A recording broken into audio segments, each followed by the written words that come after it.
నిజంగా గాయాలతో ఉన్నటువంటి వ్యక్తిని మనం చూసినప్పుడు కొంతమంది భయపడతారు, కొంతమంది నాకెందుకులే అనుకుంటారు. కానీ ఈ సమరయుడు నాకెందుకులే అనుకోకుండా ఆ గాయాలను కట్టి ఆ వ్యక్తిని బాగు చేయటానికి సిద్ధపడ్డాడు.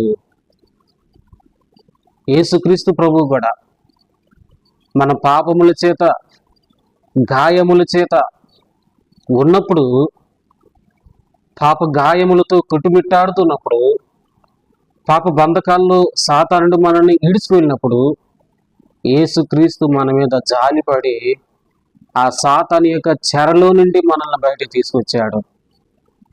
మనం బయటకు రావడానికి మనకేమైనా రైట్స్ ఉన్నాయా? మన నీతి ఏమైనా గొప్పదా? ఎంత మాత్రం కూడా కాదు. క్రీస్తు యేసు జాలిపడి ఆయన మన కొరకై తన ప్రాణాన్ని అర్పించాడు. మనము గాయాల పాలు